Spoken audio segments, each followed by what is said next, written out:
Because that's what we do, right? We question, we travel, we understand, we philosophize, we think, we puzzle.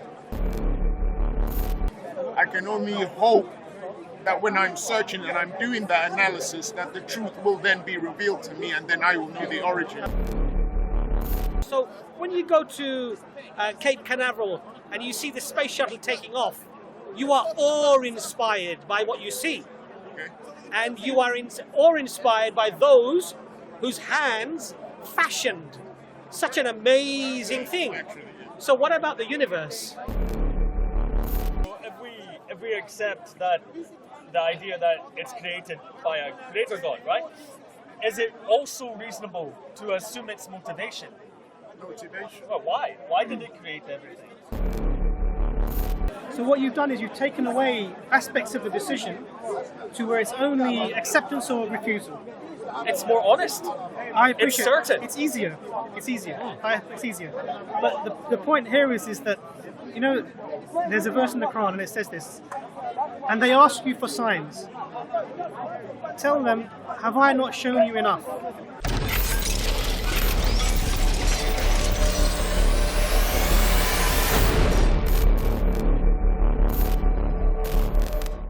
So if you live a good life, it might affect people that you cared about in life, and their life will continue to be better because of that. Sure. So you could look at it that way. I understand. But then again, Ultimately, they will die as well, and whatever they experienced or not would again be unvaluable or have no real meaning. So whether I mistreat somebody who then goes on to have a miserable life, and also their consciousness ceases when they die, my mistreating them and their bad experience would actually have no impact upon ultimately anything. Because, so I understand. I'm just making the point that I'm making is if you remove God from the equation, actually you remove all morality, ultimate morality, you remove all objective morality they call it, or you remove all ultimate value that we would place in things. Because it's just arbitrary, it's just temporary, it's just temporal. Now the flip side of that idea is when you die, your consciousness doesn't cease. And it continues. And it continues ad infinitum, so it goes on forever. Your consciousness will continue even after you're dead.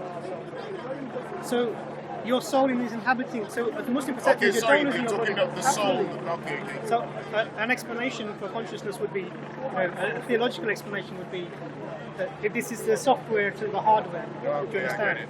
And if you remove the software, the hardware, anything can happen to it, but the software can carry on. And in fact, we're told that the body is like the clothes that you wear. It's the clothing for the soul. That I understand. When you mentioned soul, I So believe you, that's as what- our concept of you, is not the outwardly body that we see, because this will be consumed by worms in the grave, right? It's something else, which is the soul. soul, and that Which that is what within is the you. soul is the consciousness as well. Right. For us, we believe that that's what generates the consciousness that we see. It's not a question that's answered yet, scientifically speaking or philosophically speaking.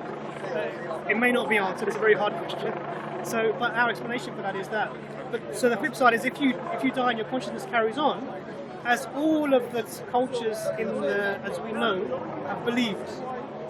So all societies virtually have said, yeah, either you reincarnate or something happens to your soul and you go to the hell or heaven, or in all the cultures that you go back to. So this concept that somehow I am my body, it doesn't exist. My body will cease and I will carry on. So when the Muslim carries on as consciousness, as the soul, are they physical in any way, or they're just what are the spirits? That's a great question. I just want to make that point about this. So the other side of it is if your searching was without purpose and your consciousness, when you died, you didn't arrive at a conclusion and rejected your creator, for example, and then you go on forever, what is the consequences for you in this forever? That's the question. Is that limbo? So we would have to read the text and see what that would say.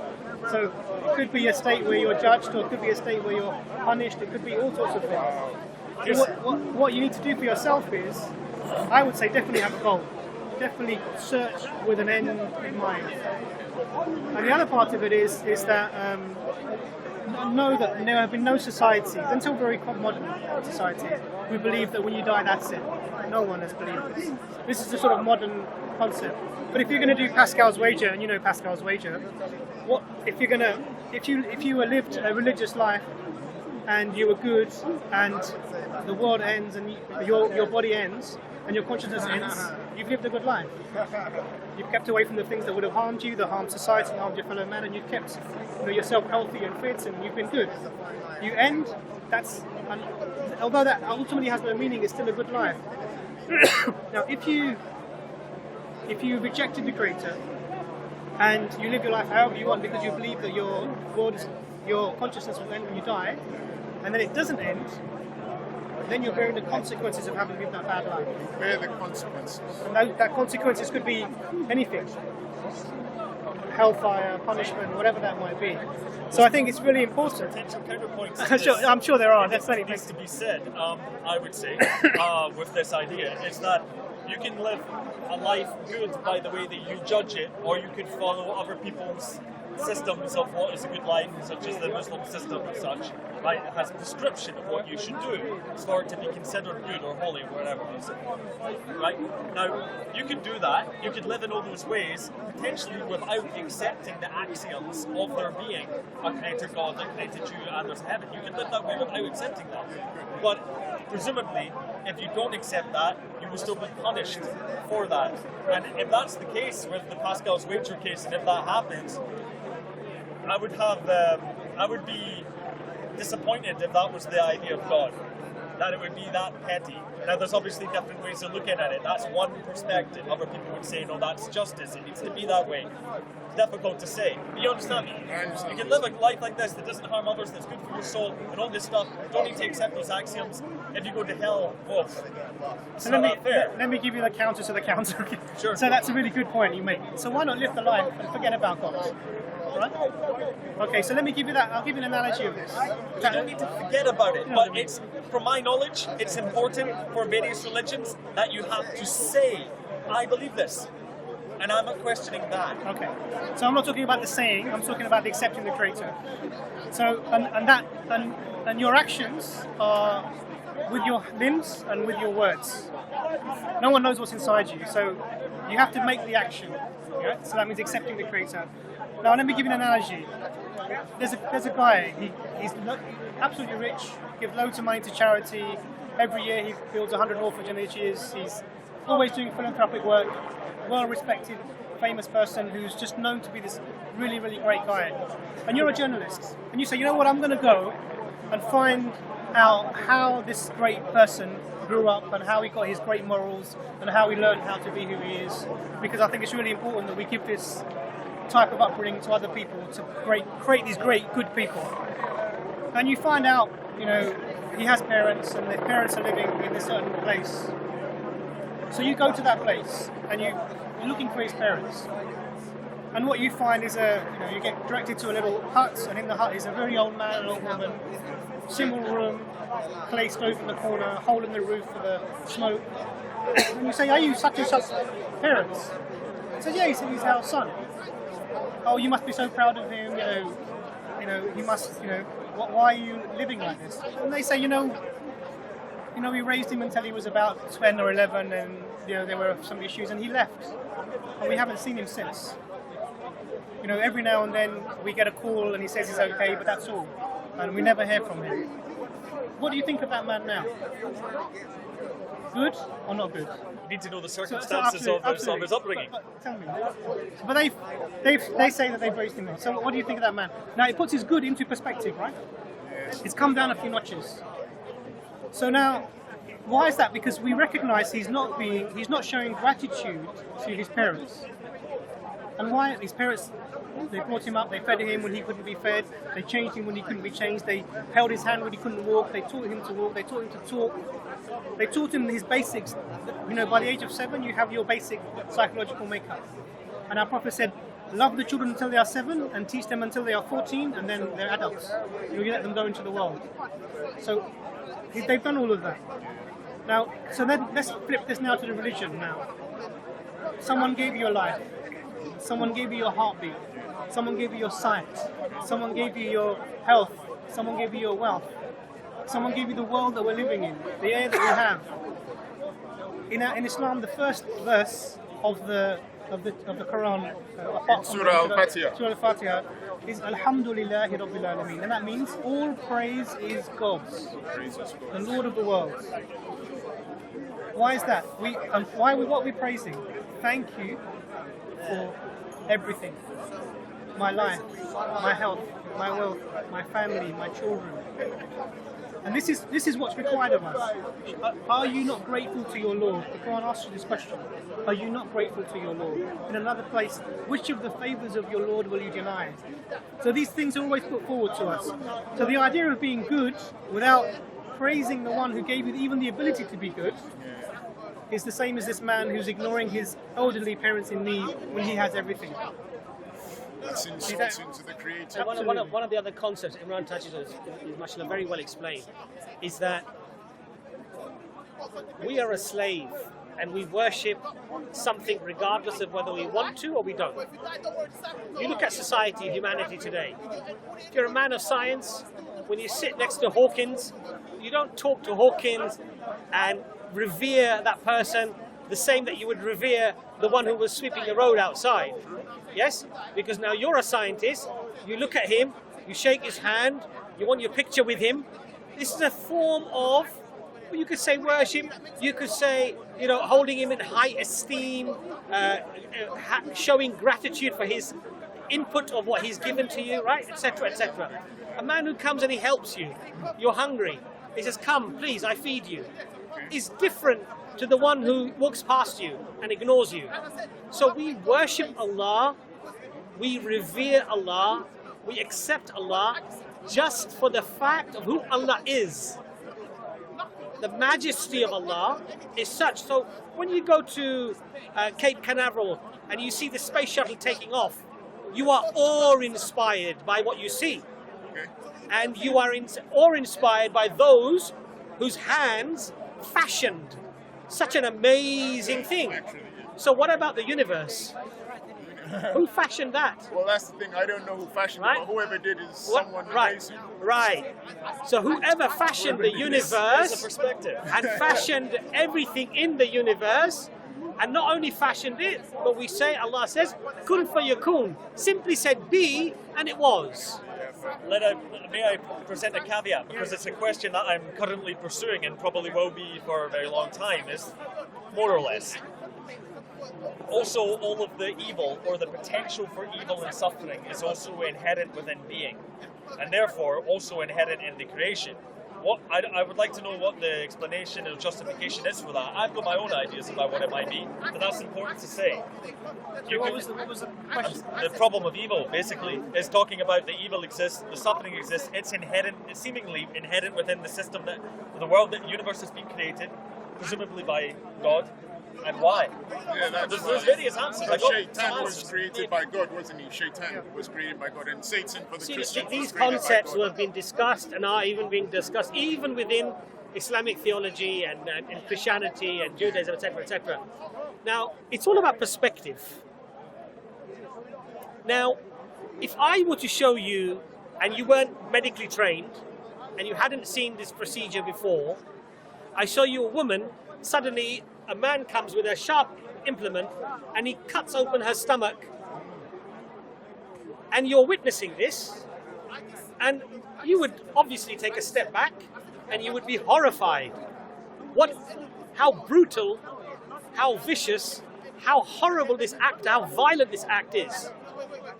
But if now a doctor, a person of science, knows that this woman had a breach during the birth, and in fact the surgeon has actually saved her life by what would appear outwardly as a harmful, a violent act of cutting her open, but in fact he's been merciful to her by conducting what he conducted. Now, I'm not saying this necessarily answers the whole concept of evil, but what I'm saying is that we have to, as human beings, be careful, and I have mentioned this, and I quote a brother who mentioned this, is that we have the pixel and Allah has the picture. Our perception of something that we may perceive to be harmful or to be bad, in reality, in the growth of humanity, the growth of our own souls, and the turning to God as a consequence, may actually result in something far better than the evil that perhaps we may have witnessed. You see my point? I see your That's point, my yeah. perspective, but Imran will probably have a better... I want to be able to see the whole picture, and I just have that one pixel piece yes, of that one pixel. right. I want to see the whole Imran may have a better I'll give example. you a thought experiment. So we talked about agency, judgment only if you have the ability to make choices. If you don't have this free will, then you can't really be judged. So one requirement for being able to be judged by any being is that you have an ability to make a choice.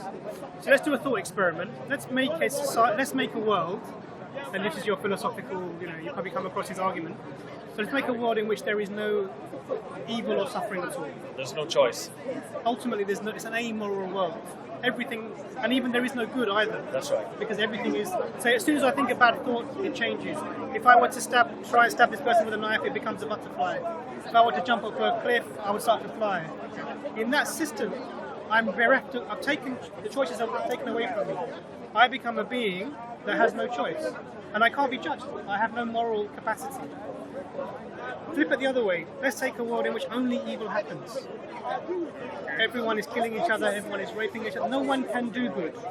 There's no way of judging it. You cannot judge that system. That's Same right. way. Why? Because there is no choice for the individual there. If he tries to give you a food, it will automatically be turned into poison. If I try and hug you, I'll end up giving you a choke and I'll be killing you. There is no way to make a good choice. So there's no such thing in that. So the only system in which you can have moral judgment of a creature is if that system within which that creature is has both good and evil within it. Yeah, I agree with this. And the way to think about it is, if I have a blackboard and I get a black chalk and I make a line, will you see the line? Yeah, you would. If I have a blackboard and yeah. a black... Oh no, you won't see it. anything. You won't see anything. No, But sorry. I need the black to make the white line seen. So you need the good to make the evil apparent. Contrast from the two. Absolutely, and you need the evil to make the good apparent. And what's interesting about that is this dichotomy seems to be necessary to see the whole. Absolutely. We're living in a very paradoxical world. They cannot be good without evil. They cannot be nice Because without there's nothing to measure against. yeah, Nothing to measure You know, brother, fundamentally though, these very deep philosophical questions, I'm not saying that they're fruitless, but what I'm saying is that, a child, a 2-year-old, that sees a ball land in front of it, looks over its shoulder to see where the ball came from. It's intrinsic within that child. Nobody taught the child. So when Allah says in the Quran, did this universe give birth to itself? It's asking the child, where did the ball come from? You see my point? It sounds a lot easier when you put it that way. Yeah. You understand? Yeah. And so the universe came into existence. We know it came into existence. If it didn't and something else physical brought it in, then it must have come into existence. And if that was not the first cause, then there must have been something that brought it into existence. Ultimately, Allah is telling you, use your brain, man. Why can you not see that all of this has come from something? You understand? And just as a child doesn't need a reminder, the Fitrah does not need the reminder, but you just need to uncloud the Fitrah. Yes. And then you see where the ball has come from. Because I feel it's coming from somewhere, but I don't know where it's come from. Like So let's take that and assume it's right? That we see something and we infer the cause. It's still an inference, right? And it's an inference about an entity that's not human, right? It's God, right? So we're applying the rules that apply to this universe upon God. That might not be the case. You know what I mean? If you throw a ball, it has to have someone throwing it. But if the universe is a creation, does it need to have a creator? I'm not sure the same rules would apply. That wasn't actually the point I wanted but to if make. the universe has a creator, is a creation, does it need a creator? Yes, it would. I remember it now. Okay, let's say that that's the case. This is what I actually wanted to say. That doesn't actually tell you anything about the nature of that God. Yeah, I agree. I agree. So the later We agree. knowledge about what this God might be and want and etc. maybe is less certain. So remember, just to that's a really good point. That knowing that there's a creator doesn't give you information about the creator itself. How will we find out about the creator for us? But you find out through the Quran and Hadith. So what is this? So the only way we can know is if the creator tells us. I can't find out something about the creator who is outside of the universe. Something that the creator doesn't tell me. I have no access to get that information. So remember I mentioned 124,000 prophets have come across the world? So this is the creator telling mankind About himself, about the creator. Okay, now I'm getting confused. I thought he was telling us about ourselves through the Fitrah. So the Fitrah is our internal understanding and acceptance that there is a creator. There is a creator. But this doesn't tell you about the creator. He doesn't tell you. So it's like you know there's a car, but you don't know if it's a BMW, how big the engine is. I see what you mean. Makes sense. That's why you need the Absolutely. So the prophets. details about it, absolutely. So if you look back in history, and I mentioned that all these people, all these different cultures and societies and religions had a concept of an ultimate creator. So we have people separated by time, by space, so geography, by culture, by language, who all come and said that there is a creator, he is one, and this is what he's asking you to do. All of them have said this. So we have to account for this. How can this be? And one way of accounting for it, from a Muslim perspective, is that all these different data points, separated by time and geography and culture and language, all point towards the same place, which is there must be a creator. So if we take the common points of all of this, an ultimate being communicated with human beings to tell them how to live in the world, we get a part of the message. Then you have to look at what's currently available from the messages, the claimants. Christians say they have the message from God. Muslims say they have the message from God. Buddhists might say, well, Buddhists don't believe in a God, so they say. But other people may say that. Then what's incumbent upon us is, okay, let's see what these messages are saying, and is there anything within the message that I can use to affirm that this is a preserved message from the being from the person that gave the message, that can tell me information that I can then say this is reliable enough for me to say the creator has said about this about themselves, and this is what the creator is like. I have to make So this sure. is your analysis. Yeah, that's my analysis. But I understand. I just don't want to fall into the trap of becoming a pick and mix. No, where absolutely. I'm going to start picking Absolutely. what works for me. Absolutely. So I can only hope that when I'm searching and I'm doing that analysis, that the truth will then be revealed to me, and then I will know the origin. Absolutely. I do fear from the discussion. I don't want to be in. Let me introduce another point for you, maybe to confuse you more. Well, I was curious though, because it's obvious what my point of view is. What is your point of view though? What do you mean? Because my point of view is to reach the end. Oh, And that's why I'm talking to people of different belief systems. Because I generally believe that there is a truth in what the Muslims tell me, what Christians might say, what Buddhists might say, and I want to find the truth. So I want to end it. Do you want to I end think it? I think the truth is of human in this form, this consciousness that we have. I think it's not going to help you. This is to search, is to be the searching force, the understanding force of the universe. Because that's what we do, right? We question, we travel, we understand, we philosophize, we think, we puzzle. That's right. For me, that is part of our. Can I ask you a question in reference to what you just said? Of course. I agree with you about the importance of searching, but let me put to you, if there is a truth out there, would it not be better to not be in an eternal search, but to arrive at a conclusion of finding that truth? Would you not accept that? Okay, my response to that line of argumentation, that logical point is, I'm not sure if I could ever get to the state of understanding. That's not what I've asked you. I'm not answering your question yet. Okay. I'm saying that for me personally, because you're asking me, I don't think I can get to the point where I could say that I was sure. I don't think I would be honest. I'd have to be 100% sure, or I wouldn't want to say it. You understand? But have you looked at the evidence for the claims that are being made by the Muslim, by the Christian, Yeah. by the Jew? So what do you find in Islam, for example, that actually takes you away from being convinced or rejecting it?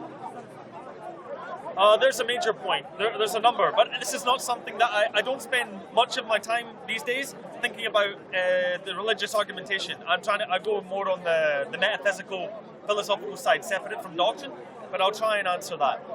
This one. The message of God is given to man, right? And it tells us how to live in accordance to the will of God, right? What God wants for us so that we can go to heaven instead of hell. one of my major contentions that makes me question its validity is this.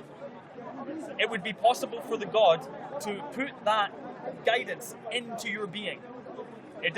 Why does it need to be revealed through a prophet? Why does it need to be revealed through a book? For if it's the all-powerful God, it could put it in you. You could say, well, I could choose to follow the path of God, or I can choose my own selfish path. And it's there. There's no translation, there's no misunderstanding, there's no interpretation, there's no sects. That's the clearest move I have. It's a heavy blow, that one, but that's my honest answer. Can I say that I appreciate your sincerity? Because you gave a very sincere answer. Now, the idea, I just want to pick up on this idea of, well, why not just give us the information that we need? Why not just give us that belief? But we were talking about a moral agency and free will. So we're told in the Quran that if I had willed, I would have made them all believe. So we're told this in the Quran, that if I had wanted, I could have made everyone a believer. And this is in the context of telling the Prophet that we cannot force people to believe. You can't do it. Because if I had wanted to, I could have made everyone believe. It's a choice, ultimately. I asked that about 30 minutes ago. Sure. Why didn't he just the Fitrah and make us just start working? He thought it was a good idea, and then he thought, I'll bring it in later. My key point there is that it would still be a choice. You would have all the information without needing to understand Arabic, for example, to get the true Quran. You would have it within you. That's my contention. You would still have a choice. So I understand. So what you're removing actually from this scenario, you're removing any idea of a real, in the sense that if you're standing in the road and you see a car coming towards you, you can see the car is coming towards you. You're left with two simple things: step out of the way or stay in the road, right? The choice is not to believe in the car coming or not coming. The choice isn't to believe that this is the road or not the road. So what you've done is you've taken away aspects of the decision to where it's only acceptance or refusal. It's more honest. I appreciate it's certain. It's easier. It's easier.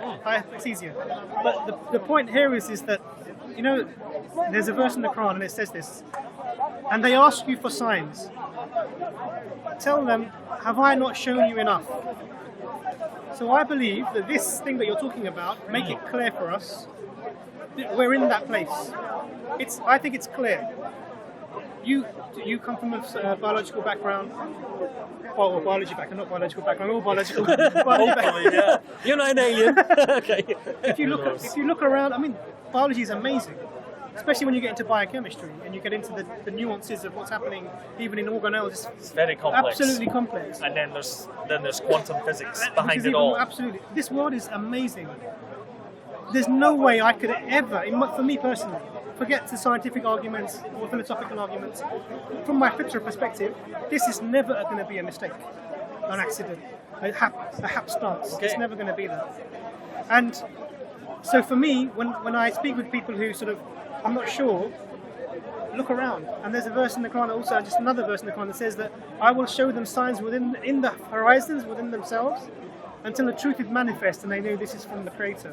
So we have our signs, we have our information, we have our pointers, and it's all around us. But it's a choice that's required for us to make.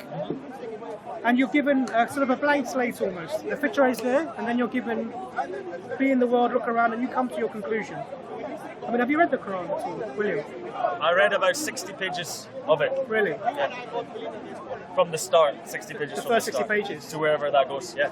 No, have you read the Quran, Chris? I've never finished it. I've been reading it, but then I get distracted by looking at the Have Sharia. you got copies of it? I'll give you some copies. I've got one. Because I get distracted. Can I with just the- touch on your point as well, what you said, in terms of why did God not just instill this information in us, program us, you know? You know, it's interesting, but humanity should not deny the existence of the Creator based upon how the Creator decided to give that information to humanity. You understand my point? I understand. So I don't deny God because he did something this way. That's a very arrogant, not to sort of attack you in any way, but I'm just saying generally I think it's a very arrogant stance to say, well, why didn't God just do it this way? Then I would have accepted. You know, why did God? And surprisingly throughout history, we find this same trait in humanity with all of the prophets and how they interacted with those prophets. So, for example, when the Jews were told to sacrifice the cow, there's a story in the Quran. They say, make it plain to us. What type of cow should it be? And then they were given, Musa alayhi salam, Moses gave them what type of cow it should be. Then they said, oh, we are confused, tell us whether it should be young or it should be old, or whether it should, what color it should be. Eventually, Allah gives them the specifics of what color the cow should be, that it should not have soiled the pastures, etc., etc., etc. Then finally, they say, you've made it plain to us, but there was only one cow in the entire area that was left. That was the description of that cow. So the woman who owned the cow decided, I'm going to ask for a hefty price now, because now I know what you want. So when they finally sacrifice it, Allah says, they did not sacrifice it willingly with good heart. So these endless questions of why did God do it this way? Why not that way? This does not agree with me. I personally think. You don't think it's reasonable? I think what is more reasonable is to first assess whether a creator exists or doesn't exist. And so when you say to me that just because we see a consistent rule through the universe of this contingency, of dependency, and that why should we apply this rule on the universe itself, I would argue the flip argument, which is that why shouldn't you? When in science, if I boil water and it boils at 100 degrees centigrade, and I perform the experiment 1,000 times and it boils at 100 degrees centigrade, is it not reasonable for me to then assume that water will generally, if it's the same water, will boil at 100 degrees centigrade? But the person who says, no, the universe could have just come from nothing, is telling you, I know you've done the experiment 1,000,000 times and it's always boiled at 100 degrees centigrade, but it could boil at 105. You understand my point? I'm not saying that is necessarily evidentially provable that God exists, but I'm saying, is it a reasonable assumption to make? More than reasonable. And I would say it's a very reasonable assumption to I would say make. it's reasonable, but then maybe we're all biased. Yes, but you could argue that, but you're not Muslim. No. You're not a person of religion. You've arrived at the same conclusion, that it's quite reasonable. And this is what I say to people who are atheists, that my stance of saying that the universe is contingent and that it needs an explanation, and one of those explanations is a rational explanation, which is that something uncaused brought this universe into existence. Can I raise a point? In contingency, is that an unreasonable argument to make? And I don't feel that it's an unreasonable one. Okay, so if we accept that the idea that it's created by a creator God, right? Is it also reasonable to assume its motivation? Motivation. Well, why? Why did it create everything? Because you could say, well, okay, it's logical that a creator creates sun. You could say that. Very good question. And then you say, well, we're still inferring the motivation of God given to us allegedly by prophets and visions and books and such, which are human products. They're coming, maybe they're said to be came from angels and such, but they're still going through the medium of human, which I don't feel is a necessity for an all-powerful being. You should be able to send it straight to you. But that's my previous point. So, like that, because the meaning could be simply created it for, how could we possibly know the motivations of God? But for fun, because it's what it does, because it creates infinite universes all the time. It's a difficult one. But doesn't that clash with what Brother Abbas was saying? That instead of us constantly fixating on the hows and the why, shouldn't we first concentrate on understanding and acknowledging God's existence first? Well, I already did. I said, okay, God exists. Okay, but so then you do accept. why? Okay. Well, I'm not saying For that's sake of not, argument. I'm not For saying sake that's of right. argument, he said. Yeah, to explore the hypothetical. I'm saying it's created it, and we're saying it created it because da. How can we know that? So this is the same point that I made maybe a couple of points back, that we've had 124,000 prophets who came into the world, separated by time, culture, geography, language. We've all said the same thing, that there is a creator being who has communicated with us, and this is what he's asked us to do. We've brought different texts over time. If you look at the general texts, there are common threads we find. The God is one. He wants you to worship him alone without partners, which is the basic message throughout all of the systems. And if you want to know about our purpose, then that's the place to look. But if before you do that, you need to verify that information. Is this reliable? Is it preserved? Is it from the person who's made the claim? Is it possible to be reliable about such ancient stories? I would say no. Do you think so? Yeah, unfortunately, to take them as literal truth. But my perspective on old mythological stories are that they have a purpose. They have a purpose to guide us in life. But for me, it doesn't mean that they are true in the true sense. There's a being of God, but the meaning of them in your life can be true. Like it'll help you live well. Interesting That's what point, I mean. which ties in the whole Quran. Is it literal, or there's some parts which are allegories? So, well, Oh, they're both? yeah, there are some parts which are. So the Quran says there are some verses in the Quran says this itself. We have revealed some verses which are clear, unambiguous, and there are some which are ambiguous. The people with bad intention in their hearts, I'm paraphrasing, they will focus on the ambiguous and they will misguide themselves. So the things that are clear are clear. The Lord is one, worship Him alone without partners. They're all the things that we need to know to get. One of the things that Allah touches on in the Quran, Quran chapter 40 verse 57, Allah says, indeed, the creation of the heavens and the earth is greater than the creation of mankind, but most of mankind do not realize it. Allah mentions this not realizing it, not appreciating it, not understanding it many, many times to let the human being realize that your faculty to reason and understand is very limited. So, see, for example, as I was explaining to you, when I see the surgeon cutting open the woman, if I just see that, my perception of the surgeon and what he's just performed is going to be shaded in relation to my ignorance of what was happening, right? But if it's made clear to you that this is what is behind it, your perception completely changes. Now, we believe as Muslims, there are many things that haven't been made apparent to us in their entirety. However, we believe that what is essential for us to attain God's forgiveness and His paradise has been given to us. So this concept of analysis and analyzing God could, quite frankly, be an endless task. So even if, for example, your notion of why did God not just send this down, if it was answered, let's say, categorically, this is why we didn't do this, you would find something else. That's scary. And if that was answered, you would find something else. I wouldn't want to be that kind of person.